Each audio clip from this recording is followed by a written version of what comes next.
Hey everyone, welcome to episode 5 of the New Slang podcast. This is Thomas Mooney.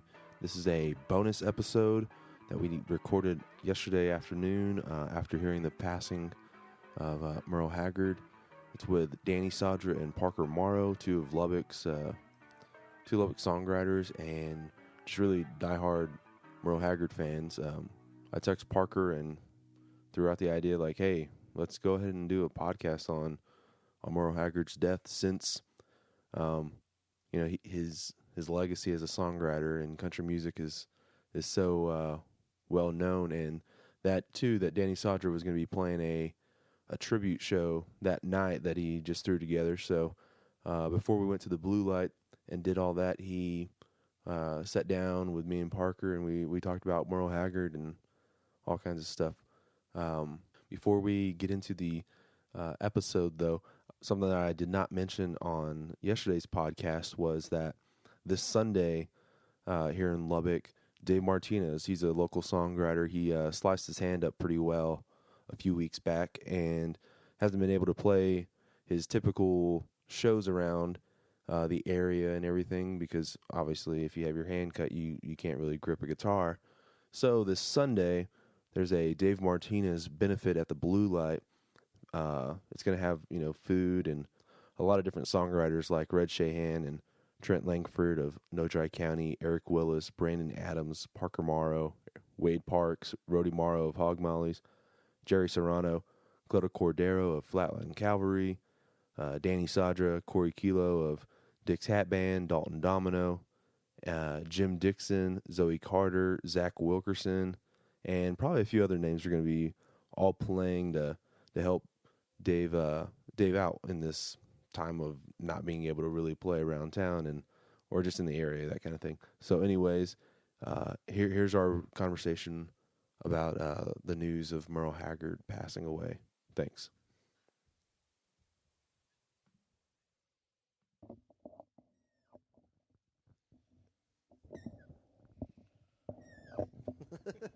Are you rolling? Yeah. We're rolling. Yeah.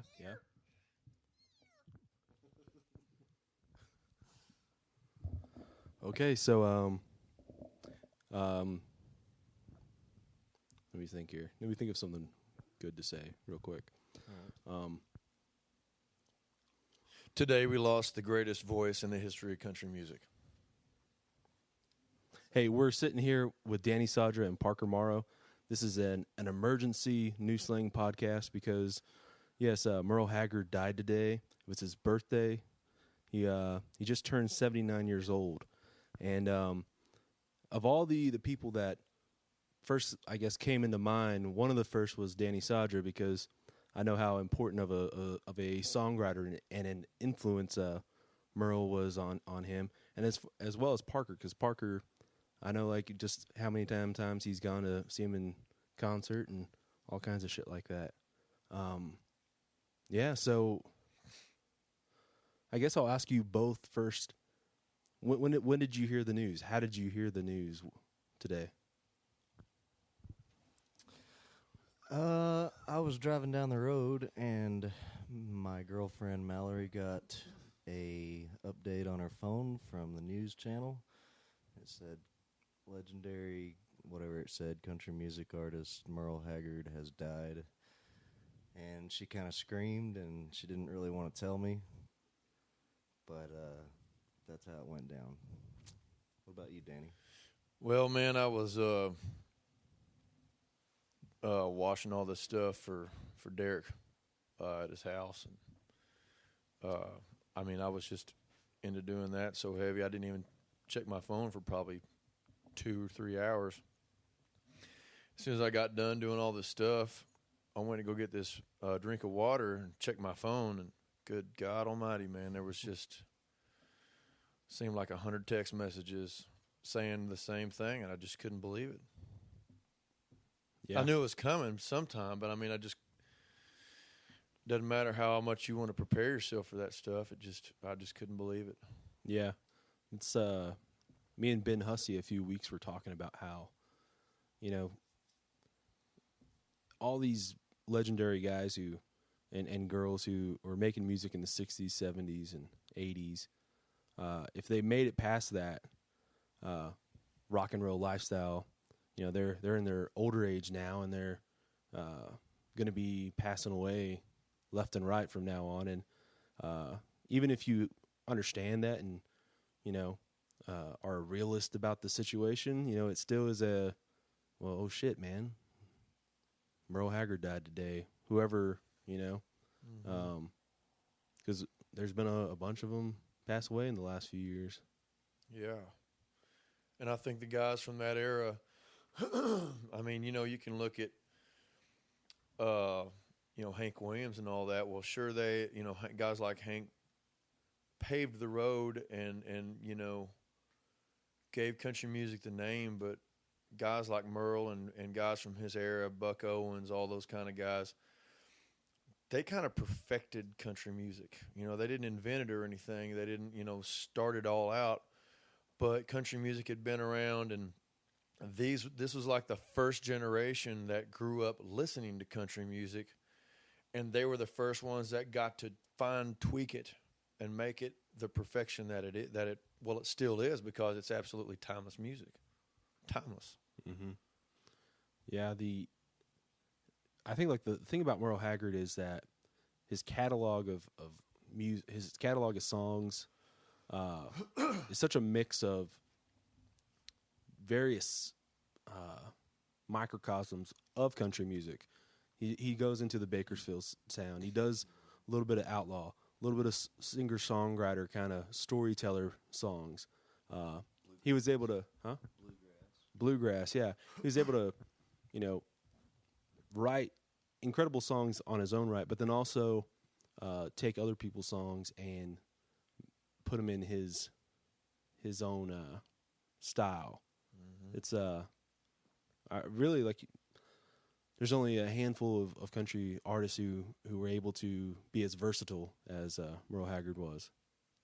Well, and even speaking of that, I mean, in my personal opinion, I would, you know, in my book, the only person who in all of music that's even alive today that can come close to picking, singing, and writing just like, you know, at the same level that he is you know, somebody like Paul McCartney, you know. But in the world of country music, there's no one else who can sing and play instruments, multi-instruments, and write all at that ridiculously high level. And it's just untouchable. I mean, he's just a genius at all of them. And, I mean, you know, you just can't find anybody else like that in the world of country music. And outside of the world of country music, I think somebody like Paul McCartney is as close as it gets that can do all three of those things at that insane level. Mm-hmm. How do you think Merle Haggard stayed relevant at such an old age? You know, because a lot of guys, they start sliding once they hit a certain age for them where they're just not in their golden years. How do you think he stayed relevant all the way up to the end? One word, man. Influence, period. You ask anybody that's ever had a number one song in country music, and they're going to tell, and you ask them, well, who are your influences? And Merle Haggard's going to be in the top three, if not the top five of every single person that's ever had a number one in country music. I mean, I think that's a good way to gauge it. Mm-hmm. He's on everybody's list. Yeah. Every interview I've ever seen or, you know, read with any, you know, superstar, they've all said that. And so you can just imagine it's that influence that gave them sound and, you know, the way they sound or whatever. And it's like the trickle down effect, and it just keeps the listener's ears in tune with that. And it's hard to dismiss Merle. I mean, he's Merle. It's like, wow, that's Merle, man. Mm-hmm. Jeez, you want to go see Merle? I mean, that's like everybody wants to see Merle at least once in their life. Yeah. What's how many times did you guys see Merle Haggard play? I saw him in concert 3 times. What about you? Twice. Twice. Mm-hmm. I got to meet him the second time I saw him. Nice. I never got to meet him. It was me and my buddy Preston Waite, who plays fiddle for Josh Abbott, and my friend. I have a story here in a second. Cool. And my friend Matt Boland, we were all going to South Plains together. And I knew this guy that worked at the Lone Star Pavilion here in Lubbock. And he got us in there early, and we got to see their sound check, which was just awesome to see that. I mean, it's like, this is how the pros do it, you know? And, of course, we all went to the side stage when we knew they were done, like giddy little girls. And Merle was coming down off the stage and down these little steps, and he was kind of turning away from us, and I just hollered out, "Mr. Haggard." And I mean, as soon as he heard that, he immediately spun around and started walking our way. And good Lord, I was just getting nervous. I was like, oh, God dang, what am I even going to tell this guy, you know? Get yourself into. I know. Well, he comes up, and I couldn't believe how short he was, you know, somebody that big in my mind. And all I could think of, I just stuck my hand out, and I said, "Mr. Haggard, thanks for, you know, writing and singing the songs you did to help people through their, you know, their crap in their lives and stuff." And he just looked at me in the eyes and said, "It was my pleasure." Then I said, "Sir, would you mind signing this hat?" And he looked at my hat and saw that, I don't think he saw David Allan Coe's, but he saw this real squiggly looking thing that you couldn't even tell what it was. And he looked at me and goes, "Oh, Willie signed your hat, huh?" And in my mind, I was like, God dang, man. Living legends, no other living legends autographs. This is badass, you know. I was just, and when he shook my hand, I swear to God, man, I felt this supernatural force surge through my body. I didn't wash my hand for like 3 days. My wife at the time, she was like, "Damn, dude, come on, man. Wash your freaking hand," you know, and oh, man, I swear. And I stayed up so late that night playing the guitar, and I'd never played the guitar that good in my life. There you go. That was seriously one of the greatest days of my entire life ever. That's awesome. Mine's a little sadder, but speaking of hat signatures, me and Preston Waite and Rhodey, my cousin Rhodey Morrow, we went and floated the river one time. And for whatever reason, Preston let me wear a hat of his that was signed by Merle Haggard. And, you know, at the end of a river trip, floating the river for 3 or 4 hours, you're not exactly sober. And we got off that river, and I realized I did not have a hat on. Oh, damn, man. And we both realized it at about the same time. And I'm pretty sure he nearly jumped in the river and started swimming looking for it. But Merle signed his hat that same day he signed mine. Really? Yeah. And well, I lost that hat. Signed his fiddle, too. Yeah. Oh, man. Well, somebody's happy. And I had to remind Preston about it this morning. Oh, man. God. I was like, "Dude, did you hear about Merle?" He's like, "Yeah, man. It sucks." I was like, "You remember that hat I lost of yours?" Sorry, dude. Oh, man. Well, I have to ask, like, why would you bring that hat to the river to? That's a good question. I don't know. That's a good question. That's his fault for letting me wear a hat signed by Merle Haggard.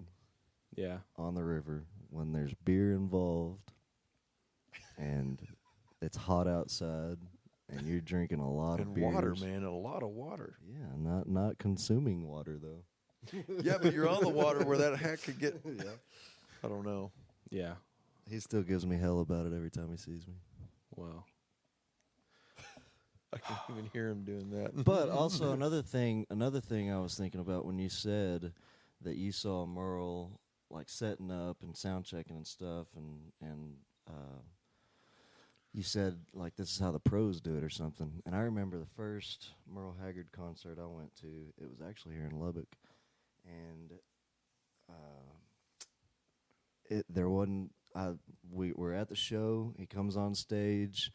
There's no fancy backdrops. There's no fancy production. No lights. You know, no fancy moving lights. It's like they just showed up, grabbed their amps, grabbed their guitars, set them up on stage, just like you and me do. You know, every night, and it was the best show I'd ever seen. Yeah, man. And also I was thinking, like, I remember several songs, you know, the endings, it was like they weren't rehearsed at all, you know, and sometimes they weren't perfect, and I thought that was the beauty in it. Is it wasn't necessarily sloppy, but I just remember that stuff from the shows, and I thought it was the coolest thing ever. Yeah. Oh man, and that same show that I got to meet him. I'm not going to name the band, but it was a local group that opened for him that I was just insanely jealous of, by the way. But my God, they were so loud, and you couldn't hear the words, and it was just just so loud. And when Merle got up there, you could hear every single instrument individually. Mm-hmm. You could hear every single word enunciated out of his mouth perfectly, even though he did forget a few words here and there, you know. But that's kind of Merle, you know, because this was before he stopped drinking so heavily. But man, I was like just in complete awe, because the first time I saw him, hell, I didn't even know what a guitar was then. I was a freshman at Tech, and it was at the SA's Chili Cook-Off, which I hardly even remember. The part that I really remember from that was watching this old dude, Merle, you know, and already I loved Merle Haggard. But I mean, my thing was, he was up there and there's these sorority girls, and he told these two girls, he goes, and pointed at his cheeks. And they came up and gave him a kiss on the cheek at the same time on both sides of his face. And I was like, damn, dude, I want to be him, man. You know, that was so cool. I was like, what a badass. Yeah. That's about all I remember from that show. Yeah. Unfortunately, I didn't see Merle Haggard. I almost saw him one time. He played in Abilene a couple of years back, and I was with No Dry County at a music festival, and he was going to be headlining that next night. But they had to come back here, so of course I had to go with them. And yeah, so I missed that opportunity. One of the shows here, my grandmother went and saw, and she bought just like regular tickets and saw that there was these open seats up near the front, and like just talked her way into sitting down up there. So she saw like Merle Haggard like 3 rows from the front kind of thing. Yeah. So I think like one of the things that Merle Haggard, or just classic country, does is it connects you with your family. Like I can think of like my grandfather, my dad listening to Merle Haggard, and like my dad wasn't a music guy at all, but you know, I remember him listening. That's like one of the one CDs he had in his truck, you know, was Merle Haggard. Do you remember the first CD you guys, or the first record of Merle's that you can vividly remember? I don't. I just always remember hearing it in my dad's truck.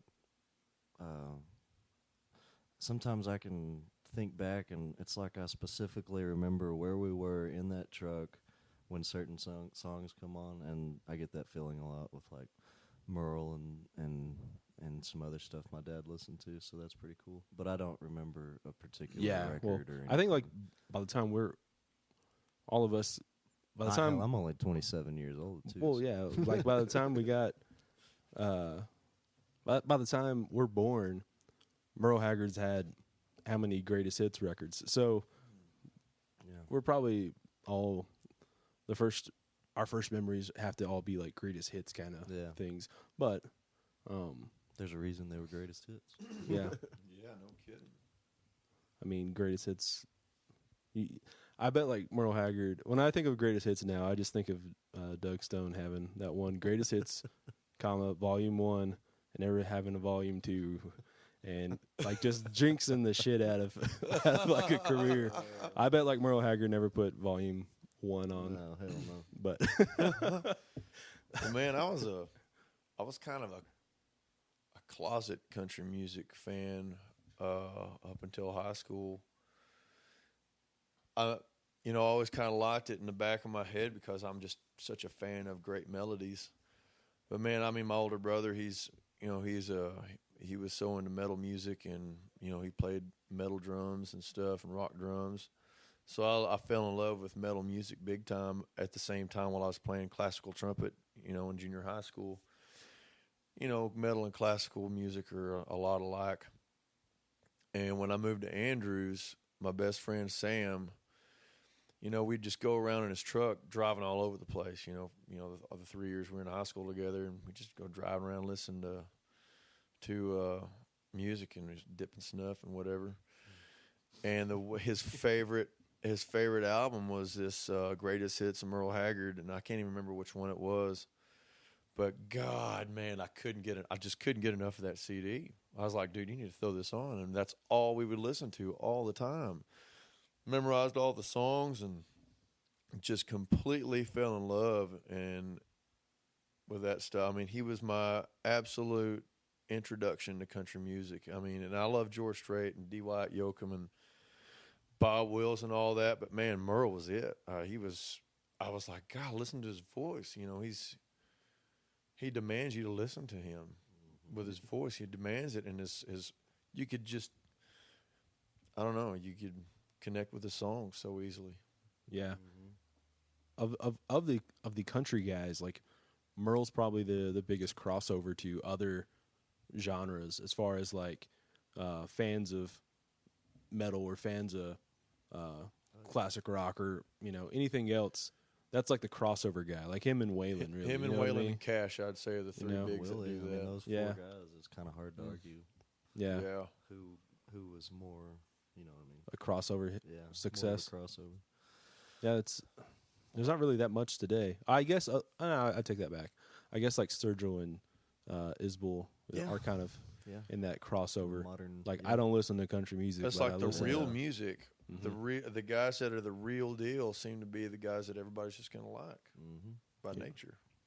Yeah. So you're doing a tribute show tonight. Yeah, man. How fast did you think of doing that? Huh? Like, what was that like in the first minute that you decided? Like, hey, yes. Well, because he texted me about my buddy Dan Johnson, who's playing up there tonight. He sent me a message saying, "Hey, man, you want to come up and sing?" Sing Silver Wings with us, with my band tonight. And I was like, man, I don't, my first reaction was, damn, I was still in such an emotional state. I was like, dude, I don't know if I can handle that, dude. I just don't know if I can do that. And the more I started thinking about it, I was like, you know what? Merle deserves a memorial on the day he died. He just does. And it's his birthday. Yeah. So happy birthday to Merle, and so I asked Dan, I said, hey, man, you mind if, do you have an opener tonight? He said, nope. I said, well, you mind if I do a memorial set? And he said, hell no, do it. I'm going to have to come up there for that. I didn't plan on going out tonight, but I'm going to come up there. I didn't either. I was really going to take a whole week off of drinking since I don't have a gig till Sunday. I was going to give my liver a rest, but guess what? Drinking starts at 9 tonight, people. Yeah. So all Merle songs. What you said you were working on a set list earlier. How do you narrow that down? What's your? Because you know all of them. Yeah, I know. It beats the hell out of me. I was trying to just do 15, about an hour's worth, and I don't know. There's like 25 on this little list that I made on the ticket from the cleaners. Man, you might need to start when the doors open. Well, no, I got to get some tuning fluid in me first. Merle wouldn't like it if I was singing like shit. He'll be watching. Huh? He'll be watching. Oh, I know, man. That's going to be crazy. Jeez. Never thought he'd ever be around to see me sing, but now he is. The pressure's on. Damn it. Yeah. What, you guys have any other Merle stories? I know it's not like we hung out with Merle Haggard or anything like that. What's your favorite, like, offhand story that you read or that you heard through somebody else? Well, I can tell you, our buddy Ben White, who plays guitar for Randall King, I'm so jealous of him because he actually got to go up on Merle's bus and hang out and jam with the guy.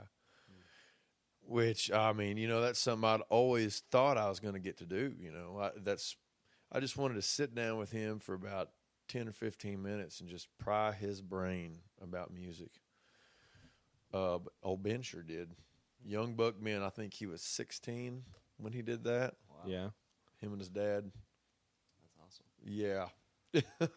What would you ask Merle Haggard? What would I ask him? Man, I've been trying to think of these questions since I even thought about sitting with him, and it's hard to think of it, man. It's like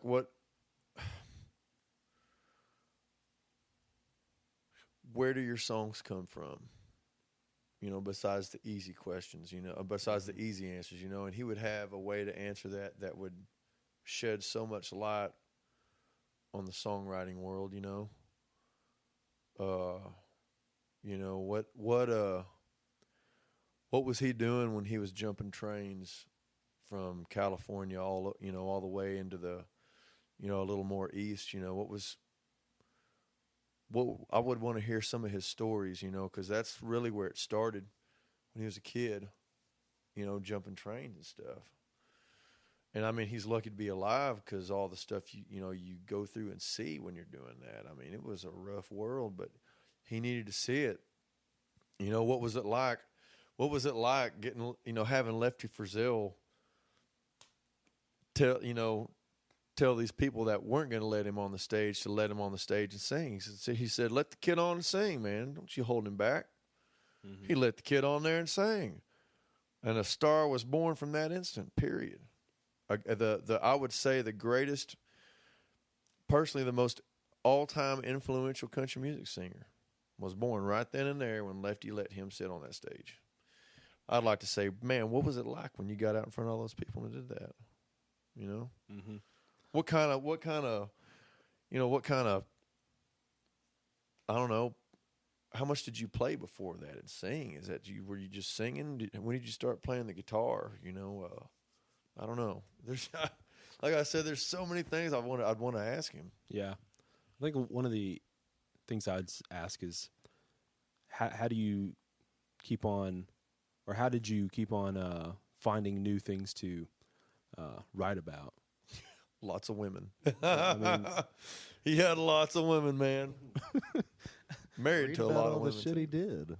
Just go to his wiki page and you can. yeah, but still, like, I think Like he even lied to get into the Marine Corps, and when they found out he was lying about his age, him and his best friend, they told him to get lost, and that's when he started hopping trains. Yeah. Well, I think like the whole thing is, when I say like how do you keep on finding things to write about is, I don't care who you are as a songwriter. I think what happens, you could be Bob Dylan, you could be Merle Haggard, you could be Danny Sadra, Parker Morrow. You always, I guess maybe have a little worry if you aren't able to find that songwriting well again, you know, after you finish a song. And I feel like that's something that probably all songwriters deal with is when they start a new song, are they going to be able to find a well to bring that song water out?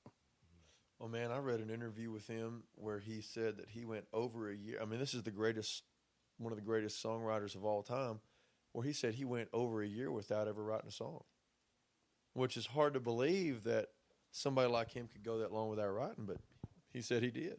Yeah. Now, was that like not even picking up a pen and guitar and trying to write, or was that like not even? Who knows? That'd be a good question to ask him if we could, you know? I mean, either way is. I think it was really like time, but he just took a break. I bet that's what it was, man. Yeah.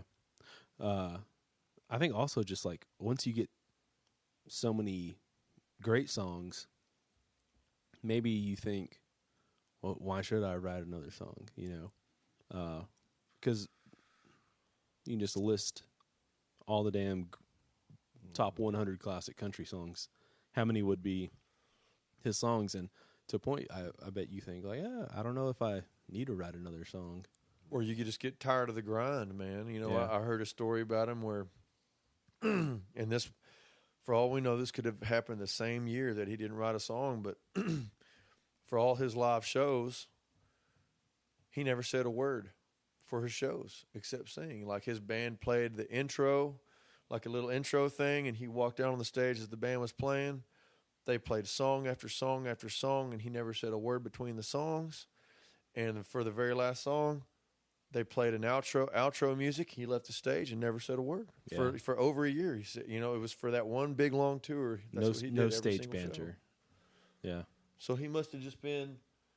He must have been. I mean, at a stage where he was burnt out, man. Yeah. I do think it's like the whole stage banner aspect of seeing a show. I think a lot of times we take that for granted. And it becomes weird, or at least you remember it if you see a show that doesn't have any stage banner. Like, not even just the, hey, insert city name here, how are y'all doing kind of shit. Mm-hmm. And when I saw Jamie Johnson, he didn't have any stage banner at all. Like, he didn't say one thing to the crowd until the very end. That. You know, it does have this like rock and roll kind of edge to it. Like, man, here's my music. Take it or Mhm. leave it. Yeah. Yeah.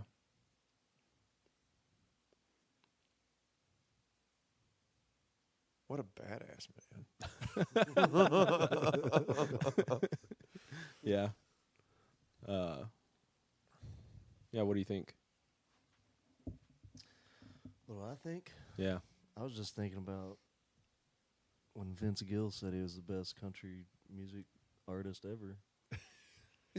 That means something. To me, anyways. Yeah. Mm-hmm. Well, Jason Isbell said he was the best country songwriter ever today on the Facebook or the Twitter or something. Yeah. Whatever it was on. That's also like you were talking about earlier, Danny, about just anybody who's played country music, top 5 influence kind of, or at least favorite artist kind of thing. Mm-hmm. And today, you know, there was just basically everybody who has ever made music was talking about Merle Haggard. Mm-hmm. Now, some of it may be, you know, they only knew 10 Merle Haggard songs, but, you know, I think like that's the lasting impact is you see when somebody dies, like just all the people who talk about them, which is the irony in that is like they're not able to see or hear that, all their praise and all the gratitude. But yeah, what do you think happens now, as far as the empty void? Well, he's got a son who really kicks ass. Ben Haggard, man, he's got a great voice. He's a great picker. I mean, he's a chip off the old block. Nobody's ever going to be his dad, but he is damn sure carrying the torch the right way, playing real country music all the way, man. Yeah, I can't wait to see him bust out and tour and make some albums and grace people with, you know, some legacy style music. Yeah, I'm very excited to see what happens there. yeah, it's like I was saying earlier, like, you know, no one's guaranteed to live forever or anything like that. Like, you could die tomorrow, but all these classic guys, these pioneers, they're getting up there in age, and just seems like you know, they're gonna all be going soon. Which I guess what I'm saying is go see them when you can, because Mm-hmm. I mean, there's no guarantees you're going to be able to see Willie Nelson again. You're never going to be able to see Billy Joe Shaver. Or George Yeah. Strait, for that matter. I mean, like, I was thinking about that today when you just mentioned Willie. God dang, I can't imagine what Willie felt like today when he got the news. I can't imagine what George Strait is. I mean, almost especially George Strait, because he's like, he attributes all he's ever done to Merle, man. You know, I mean, he's like, man, Merle is the greatest. He's always thought Merle was the greatest. So I'm sure he was just, you know, pretty devastated today. Yeah. Yeah. I guarantee you there's going to be a badass tribute on TV. Yeah. Somehow, somewhere, there's going to be a good one. Yeah, or an album of something. Mm-hmm. Well, to be honest with you, Susie Bogus's tribute album, and I'm trying to remember the name of it. It's called Lucky, I think. But I mean, that's absolutely the best tribute album to Merle Haggard I've ever heard in my life, ever. Yeah. Every single song is just a complete different arrangement than Merle ever did, and it does it so much justice. I mean, whoever did the producing on that, and of course Susie's voice is actually perfect. I mean, it's one of those perfect voices. But I mean, since she played at the Cactus Theater, that's the only CD I've been able to listen to. That's the only music I've been able to listen to. Yeah.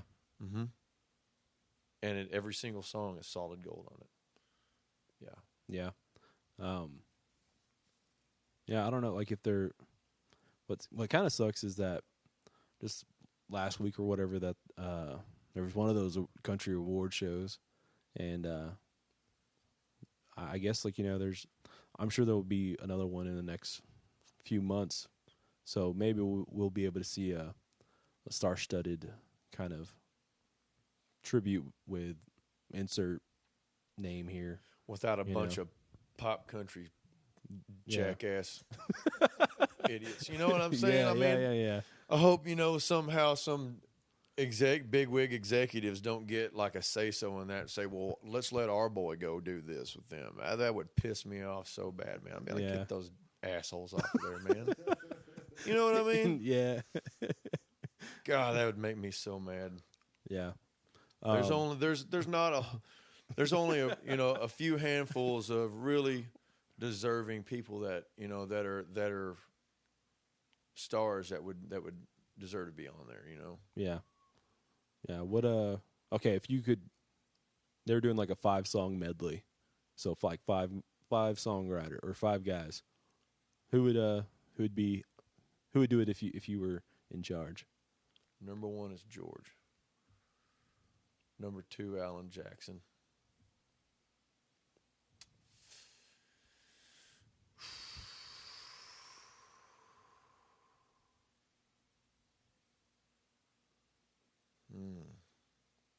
This is tough, man. Yeah. For 3 more, I would say.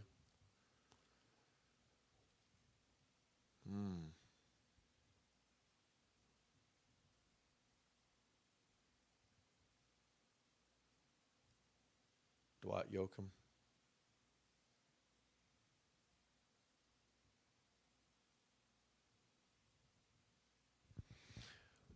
I would say Jewel, just because Merle personally recorded songs with her. Yeah. Because he loved her voice so much and he loved her style of singing. And I would say she'd be on there for Merle for sure.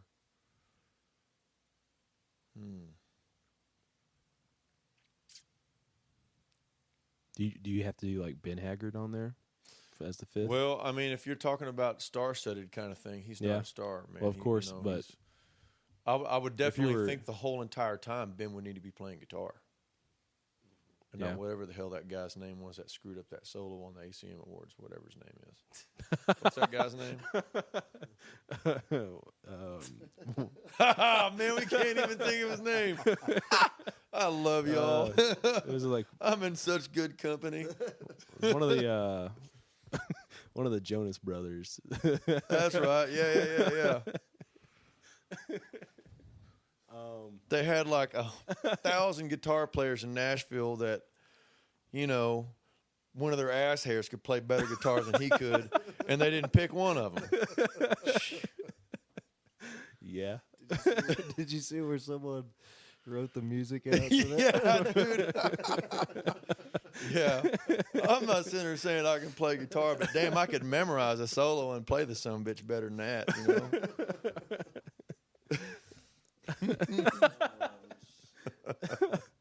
Yeah. I think like the whenever this tribute happens, I already know that they're going to have Eric Church be part of it. Why? Because every tribute, whenever anyone dies on any of those country award shows, he's up there singing somebody's song. I'm not saying like he should be up there, but that's what I hate about like whenever you see a tribute record, and there for a while like Sheryl Crow was on like fucking 30 tribute records. Yeah, like Weird. everything from like Eagles to like the band to I don't know, a lot of stuff, and it was just like, God, man, like you can't be influenced by everybody. Yeah, So weird. But I don't know. I'm going through names here and trying to think of who would be that a good fifth. Yeah, I'm trying to think, man. There's You could go like Stapleton or Sturgill or Isbell. if they wanted to do something fresh and new. Yeah, what if it was a modern guy? A modern Who would you guy? choose? Like you know what I'm talking about. If it was a modern guy, I would say Jamie, just because Jamie's number one. Jamie's music and his personal songwriting is every bit as real as Merle's was. Very, very heartfelt. I mean, very, he lived it. He lives what he writes. And his baritone voice is very comparable to Merle's. Yeah. That kind of thing. And he's just country as crap, man. I mean, Yeah. You could do like a one that's nothing but modern guys too. Yeah. Very easily probably. Yeah. I was thinking when I was thinking about that was just you'd choose 5 people off Dave Cobb's Southern Family. Yeah. I don't know if you've listened to that, Danny. Wasn't Jamie on but- that one? Yeah. Jamie Johnson was on that. Yeah. that's cool. Yeah. I'll have to get you that record. It's Yeah. you'll love it. It's Cool, man. like Isbell's on it and Holly Williams and Brandy Clark and Shooter Jennings and Anderson East and just really good record. That's cool. Yeah. Yeah. I don't know. What time is it? Nearly 8 o'clock. What time did we start? We've been going for about 40 minutes here. You want to play a song? Sure, man. Yeah. All right. Well, let's do that.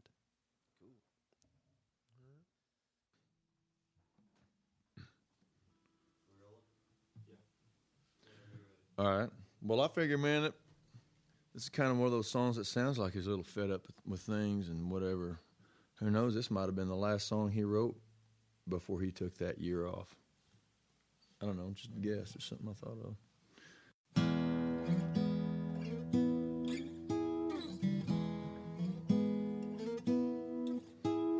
Memories and drinks don't mix too well. The jukebox records don't play those wedding bells.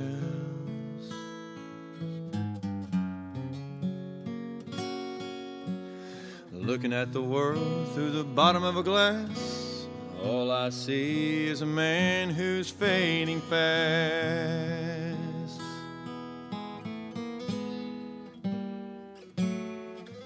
Tonight I need that woman again. What I'd give for my baby to just walk in.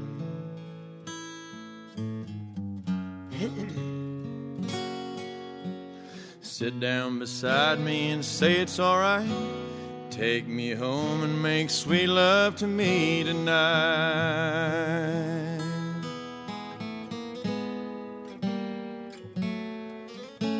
But here I am again, mixing misery and gin, sitting with all my friends and talking to myself. I look like I'm having a good time, but any fool can tell that this honky-tonk heaven really makes you feel like hell.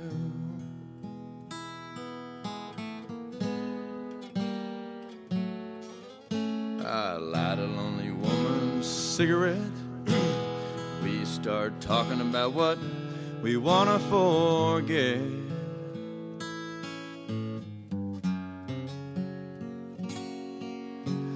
Her life story and mine are the same. We both lost someone and only have ourselves to blame.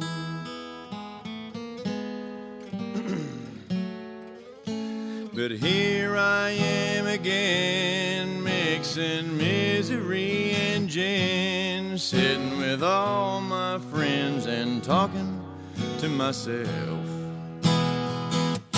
I may look like I'm having a good time, but any fool